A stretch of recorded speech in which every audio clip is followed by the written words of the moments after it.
So let me describe for everyone what we've got going here. This is a big room, and I'm standing between two coffee roasters. Next time you see a coffee roastery, walk inside and ask them to show you around. So the barrel motor sounds like this. And then the fan that draws this air through and out sounds like this. I'm chatting with Gerry Leary.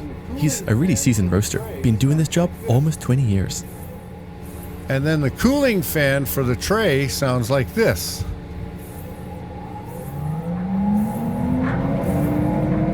But Gerry is different from other roasters. Then, of course, the brushes. There's your percussion section. I was born in Chicago, Illinois. I was a 24-week pregnancy. And when they put me in an incubator, they put me on 100% oxygen. And that's what burnt the retina of the eyes. Because I was in so much pain, I was screaming continuously, they say.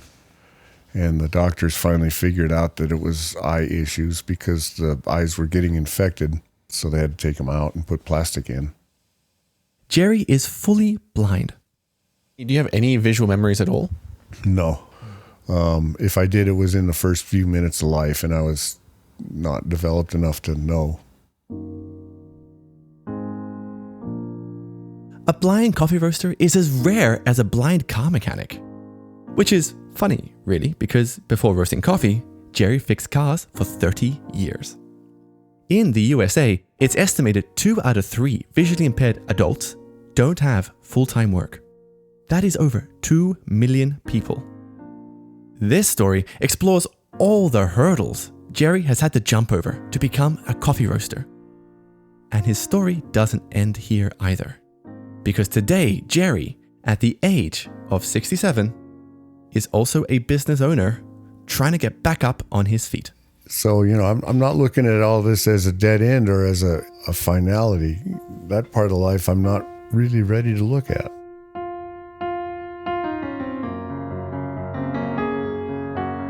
I'm James Harper, and this is Filter Stories, the untold stories hidden in your cup of coffee. There's that old joke, right? You're so good at your job, you say you can do it with your eyes shut. But let's be real. How much of your job can you actually do with your eyes closed? Gerry, as a young boy, struggles with this reality. It was tough for me as a kid. I had a temper. I didn't understand it all. I didn't like it. I didn't like the fact that other people could go ride their bicycles off to some place and I couldn't. But as Gerry gets older, he begins to accept his situation. And he asks himself, which would you rather be? Happy or sad? And if you want to be happy, you got to make yourself that way. Well, Gerry, this is your situation. This is what you got. This is your deck of cards, and you got to play the same game as everybody else. So, you're missing your joker or whatever it is. Play around it. If you want a clue as to who Gerry Leary is, how he learned to play around a missing joker card, there's one story from his childhood that basically explains it all. When I was about 2 years old, I would start to go out into my dad's garage during the day and play around with the cars that he was fixing at night. His dad is understandably worried. His toddler is playing in a garage filled with heavy, sharp metal objects, and he can't even see what he's touching. So his parents do what any responsible, loving parents would do. They locked me out of the garage. And then I thought about it. And I said, my folks, when they lose a key, they go to the store and they get a new one. So I went and stumbled down to the parts store 3 blocks away.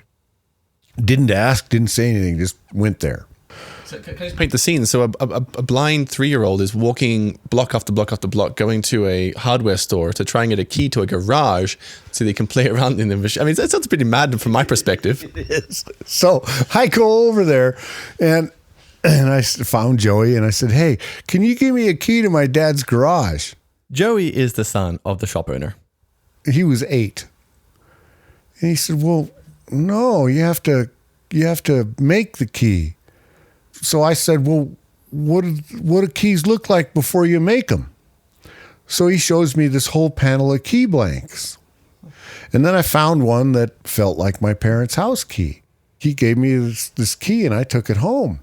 And I put it in the lock and it fit, but it didn't do anything.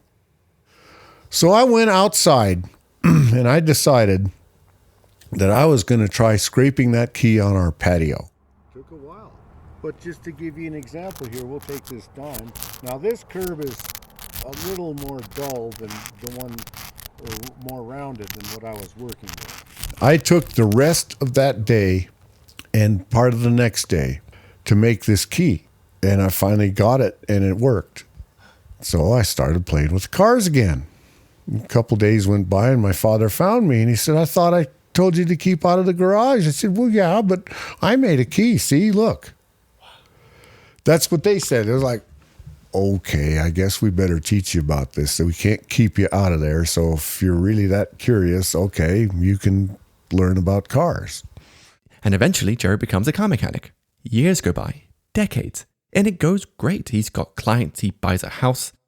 But a trip to San Francisco changes his life.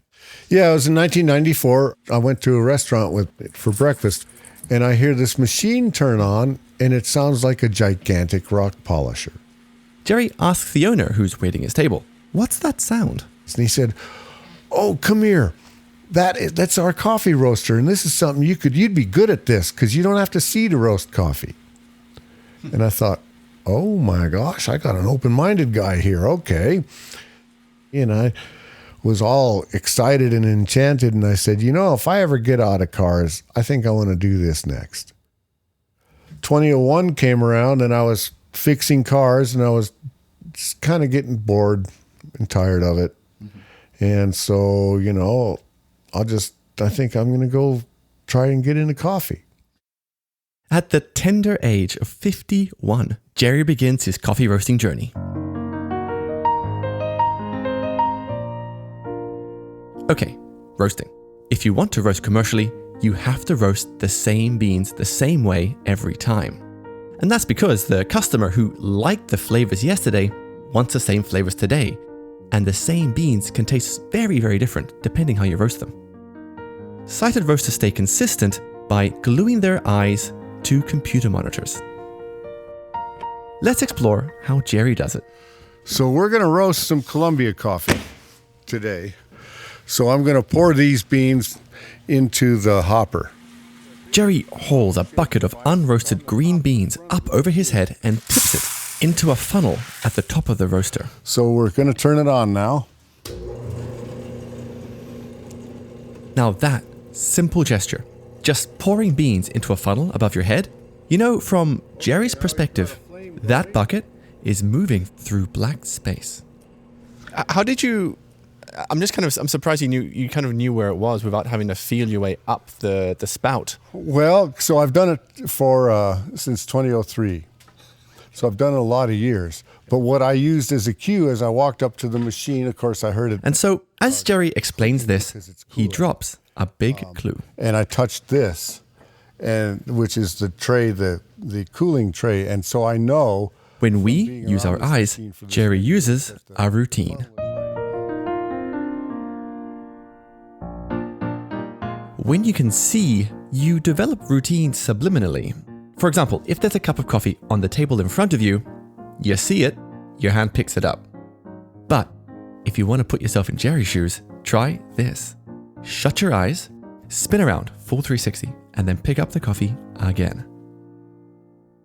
I've learned a few techniques. You don't go looking for a coffee cup like this. You look for one like this. So the difference here is like now your hand's on the table, but before your hand was hovering midair. So I'd hit the top of the cup, see, and almost knock it over. Right. Whereas if I lay my hand flat on the table, left to right, a little further forward, left to right, a little further forward, up, there it is. All right, back to the roasting. The roaster is now super hot. Gerry reaches up to the spout and he pulls a flap. Here we go. Green beans tumble down into a hot spinning drum.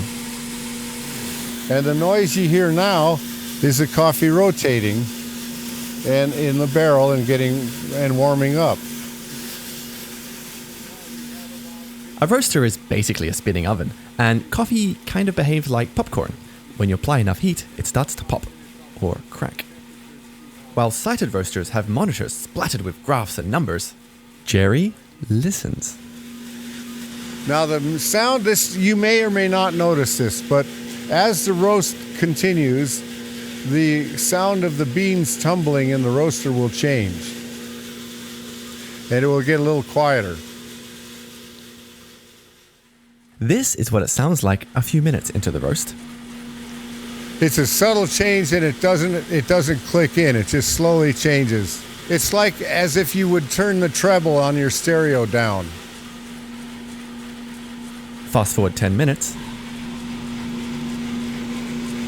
The beans are a lot less shrill now. Yeah. Jump ahead a few more minutes. I'm hearing some cracks. That's the first crack. It's beginning to crackle a little bit. And This is a critical point. If a roaster can get the first crack to happen at a consistent time and a consistent temperature, the odds are that the flavors will be pretty consistent too. Now, sighted roasters know whether they're being consistent because they look at a thermometer and they track the change in temperature over time by looking at a stopwatch. But Gerry can't see thermometers or stopwatches. A talking clock was easy to find. Today, he uses his iPhone. And we've been roasting for 15 minutes. It's 12:14. But finding a talking thermometer is a different kettle of fish.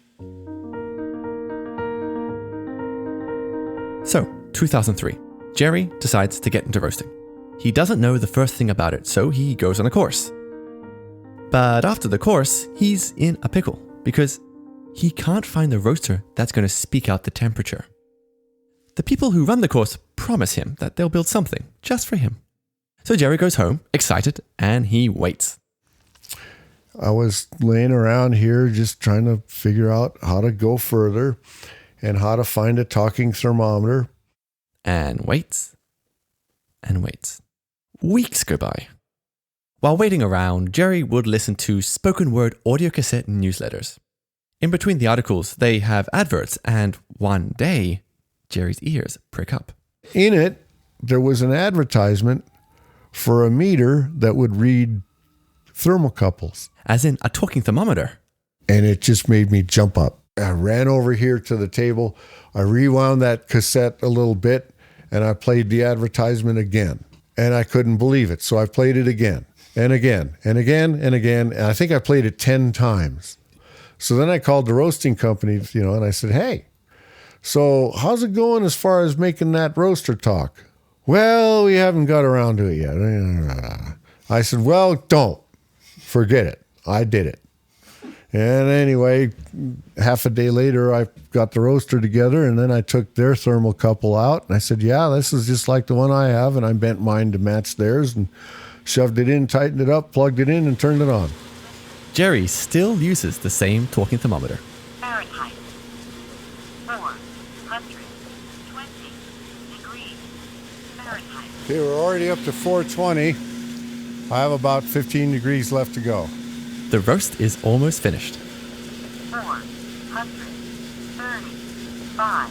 So we're at 435. I'm going to open this plate Gerry lifts up a handle, and then and scorching hot roasted coffee falls into a circular tray, while a fan pushes cold air through the beans.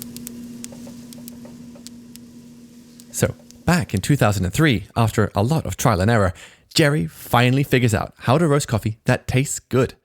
Now he has to come up with a name for his business. And he faces the question, how will coffee drinkers feel knowing their coffee is roasted by a blind man?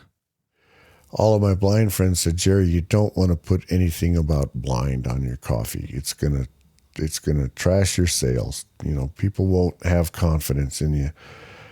And I said, well, you know, I've never hidden the blind thing in my life, so I don't think I'm going to start now. Gerry names the company The Unseen Bean. His tagline, blind roasted coffee. And that blind roasted coffee saying just draws people in. They'll go, what's blind roasted coffee? What does that mean? And then I say, oh, it just means it's coffee roasted by a blind guy. Everyone told me I needed to see the color in coffee to roast it, so I figured out how to roast it without it. So I'm not looking at it. It's blind roasted coffee. Gerry's business grows and grows. He picks up wholesale customers, buys a little cafe in downtown Boulder, and he becomes quite the sensation. I mean, the coffee media loves the story. When I started the roastery here, I wanted to learn more about coffee.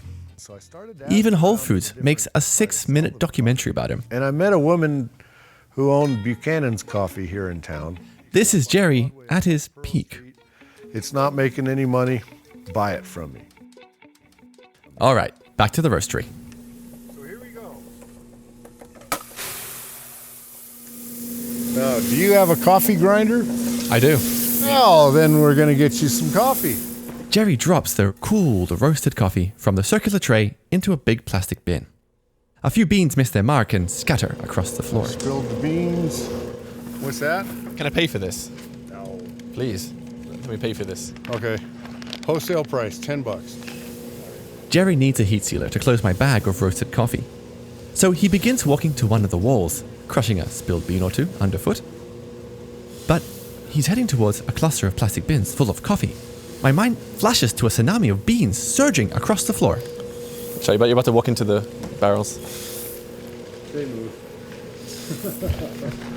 It's only the solid objects you have to worry about. Gerry arrives at the wall. So I'm going to go over here to our sealer. He feels around. I think it's over there. It's over a little further. Gerry is off the mark by about 6 feet. He feels the table move to his right, and then his hands land on the heat sealer. There we go. Masters, thank you. There's a bag of coffee for you. That's fantastic. Thank you. And if you're curious to know, the coffee tasted like chocolate and licorice. Gerry's been roasting for 15 years, but it's still not a perfect performance. And there are also some things he can't do. For example, he can't see where the machine is dirty. Is that Rose? Hi, Gerry. Hola, good morning. Hola, good morning. How are Me you? clean machine for roasting coffee for Monday. Yeah. Thank you. You're welcome. It's quite dirty. Yeah, Yeah. yeah, Needs a lot of work. yeah, it's a little work. And there's also the question of safety. Just touching the face of this blazing hot oven is going to burn you. I spot a fire extinguisher in the corner of the room. I asked Gerry, have you ever used one? Yeah. How did that work?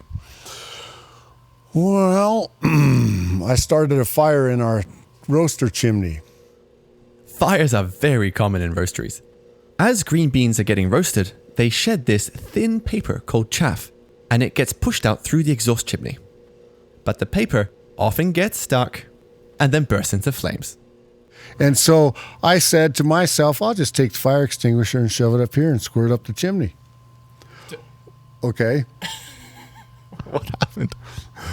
All of the chaff that was stuck to the chimney started coming down and burnt the hell out of my hands. That's what happened. These 3 fingers on both hands were just fried. I tell Gerry, doesn't this prove the point that roasting is too dangerous for a blind person? Same thing would happen to you guys, though. This wasn't a blindness issue. This was a stupidity issue. Because I thought I could attack the fire from underneath. That's interesting. I mean, it's interesting because, like, as soon as I see, there's been a mistake or, a bad decision, my first reaction is to be like, well, of course it's, the operator was blind. So it's a blindness issue. Yeah, I mean, for instance, the people that work with me here, any one of them would have done the same thing would have happened. We didn't realize how much junk had gotten stuck in the pipes.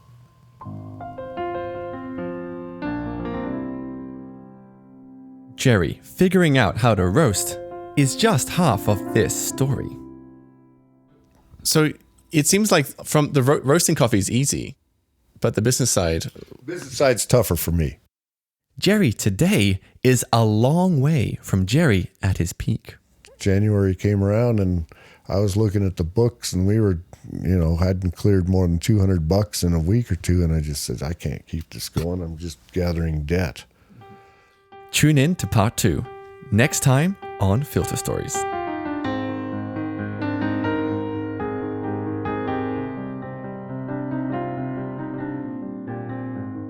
Thank you for listening. So, as you can tell, I'm experimenting with this new style of creating episodes, splitting them into different parts.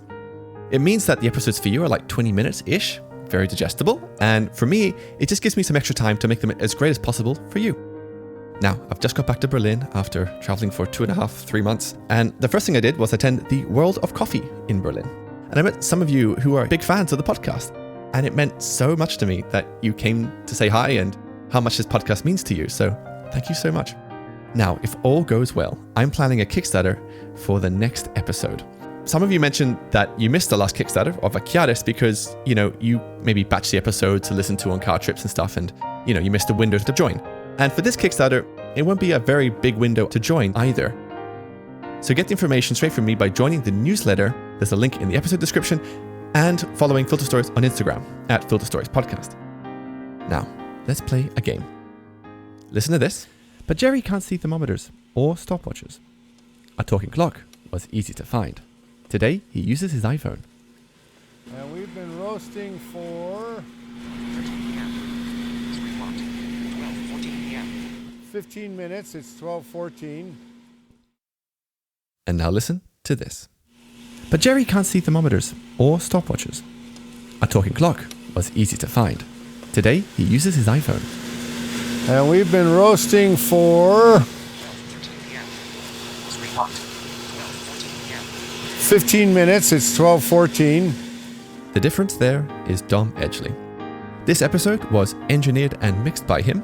If you need him, find him at domedgleysound.com. And the Filter Stories logo was created by Headquarters, which is a branding and packaging design team. You can find them at headquarters.studio. The next episode drops in 2 weeks. Speak to you then.